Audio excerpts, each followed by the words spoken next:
Welcome to Digital and Physical Organization, part of our Own Your Time series.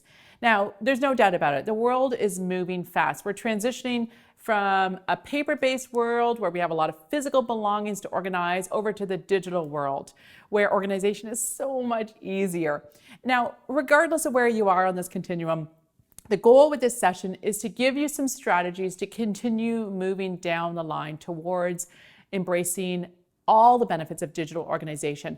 But there are still some principles that are very relevant to managing all of our physical belongings, whether that's in our professional lives or in our personal lives. So in this session, we walk through 4 essential organization principles that are applicable in both our physical world and in our digital world.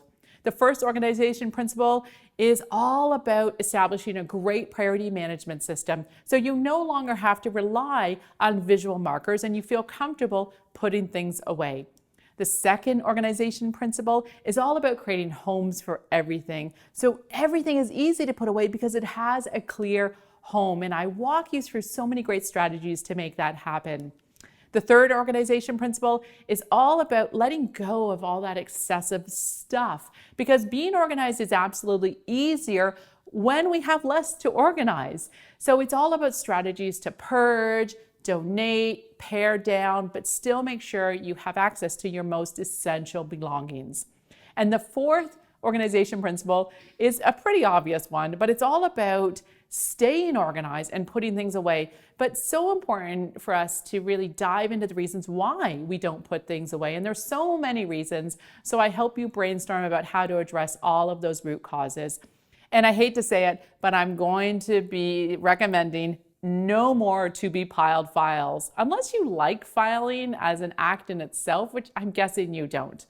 From a digital perspective, I'm going to recommend you set up an external brain to deal with all those swirling bits of information that we can't possibly keep in our mind at any one time.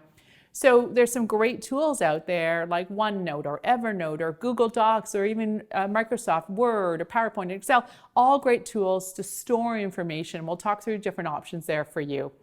We'll also address those drawers and drawers filled with paper you may rarely, if ever, access. And we'll talk about purging that down to the essential information that you need and then scanning and digitizing it so you have ready access to that information wherever you choose to work. We'll also talk about maintaining your organization system, your digital organization system, whether that is kind of pure digital or whether you're like me and prefer a bit of a hybrid between some essential paper-based files and digital files. And I'll give you some strategies to, one, pick the right system for you and also to maintain your system.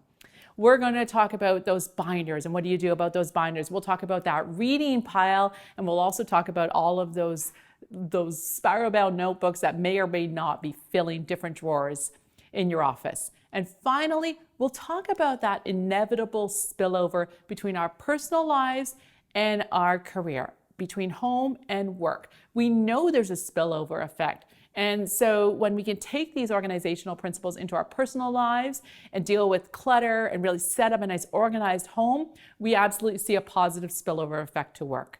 So this, as I said, is part of our Own Your Time series. I encourage you to study this in collaboration with the other series, but on its own, this is a really fun module where you see a huge payoff.